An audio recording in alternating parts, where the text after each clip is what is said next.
monetary fund programs, it was 180%. When we graduated, it was less than 80% or less.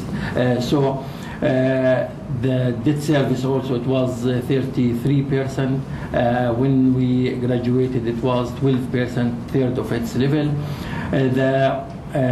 Also the foreign official reserves figure, when we started the programs, it was very close to zero. That's why the Jordanian dinar lost half, not third, half of its value, original value.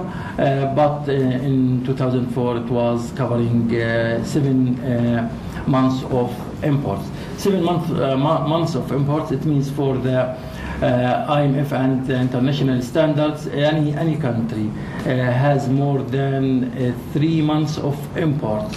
I mean here, the foreign official reserves figure covers more than 3 months, it's safe. But at that time, we were at 7 months of imports. The challenges in facing our economy are many. Started with, as you know, with sources. I mean here, energy, water. Unemployment is high. Poverty also is high. Budget deficit now is high. Debt started growing up, and actually many challenges. Also, the inflation rate is about 5, which is a little bit high compared with other countries. It should be between 2 to 3 to maintain, to keep at least the standard of living for Jordanians. Maybe these things I wanted to say before leaving the floor. Maybe first to Dr. Abu-Ghazaleh to say a few words. And then to leave the floor to Mr. Yanash to brief us about his study. And at that time, I will brief you about his CV.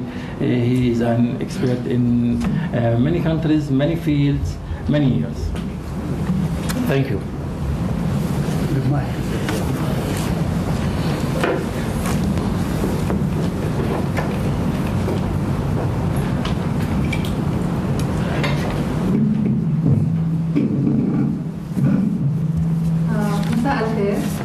بسعدني أكون أنا شخصياً معكم اليوم، وبسعدنا بالوكالة الأمريكية للتنمية الدولية إنه نبدأ سلسلة من التعاون والندوات مع منتدى تطوير السياسات الاقتصادية من خلال مشروع الإصلاح المالي الثاني ممول من الوكالة الأمريكية. هدف هذه الندوات هو تسليط الضوء على سكر عندي يمكن. خبير، شكراً. جديدة. تسليط الضوء على قضايا اقتصادية ومالية بتهم الاقتصاد الأردني. طبعا منتدى السياسات الاقتصادية بغنى عن التعريف، يعني بشرفنا انه نتعاون معكم بعدة مجالات، وانتم بتلعبوا دور محوري بإثراء النقاش وتعزيز التشاركية ومساعدة أصحاب القرار على رسم السياسات بما في صالح الأردن. كمان نعلم جميعا زي ما ذكر معالي الدكتور أبو حمود إنه في ضغوطات اقتصادية كبيرة على الأردن، وبالذات بهاي المرحلة اللي كثير صعبة. النمو كثير بطأ بالسنوات الأخيرة، ووصل تقريبا أقل من 3%.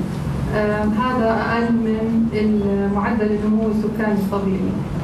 طبعا هذا أدى إلى زيادة البطالة وزيادة الفقر بالأردن في مناطق معينة بالأردن، وبالذات في مجال أو في قطاع الشباب وصلت البطالة أو تعدت 40%. هاي المشاكل تفاقمت بسبب العجوزات اللي بتواجهها الحكومة في الحساب الجاري لميزان المدفوعات، في العجز المزمن للموازنة العامة قبل وبعد المنح، وبعجز الموازنات المستقلة أو موازنات الوحدات الحكومية المستقلة. وهذا طبعا بدل زي ما كنا نعرف إنه الأردن يستهلك أكثر بكثير مما بينتج، وعليك إنه نمو العجز بالحساب الجاري وصل تقريبا 15% من الناتج المحلي الإجمالي عجز ميزان المدفوعات التجاري وصل تقريبا 32% من الناتج المحلي الإجمالي، وعجز موازنة الحكومة فاق ال 12% من الناتج المحلي الإجمالي. هذه العجوزات مجتمعة أدت لاستنزاف احتياطات البنك المركزي من العملات الأجنبية، وتراكم الدين العام وصل هاي السنة تقريبا بأول 9 أشهر 73% من الناتج المحلي الإجمالي. يمكن زي الكل بنعرف ونقرا من الجرايد إنه في بعثة من صندوق النقد الدولي هلا موجودة بالأردن، وعم بتحاول تعمل مراجعة للالتزامات اللي التزمناها ببرنامج اللي وقعناه معاهم، ونشوف إذا الأردن ممكن توصل أو تحقق الأهداف أو الشروط اللي كانت.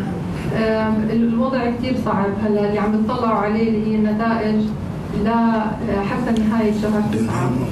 بشكل عام الوضع مبشر، بس طبعا زي ما الكل بيعرف مشكلتنا الكبيرة اللي هي شركة الكهرباء والديون المتراكمة على شركة الكهرباء والمستحقات اللي على شركة الكهرباء. يمكن رح يكون الوضع أصعب بنتائج شهر 12 آخر السنة. وكمان ما ننسى إنه أي إجراءات زيادة ممكن تؤدي إلى ضغوطات، إنه تأثر على الناحية الاجتماعية وبسبب الضغوطات، وهلا بهذا الوقت بالذات اللي هو إنه مقبلين على انتخابات. ومشان هيك اجتماعنا اليوم كثير مهم، وبالذات إذا بدنا نطلع على النهج اللي بيصير فيه الاقتصاد الأردني، وزي ما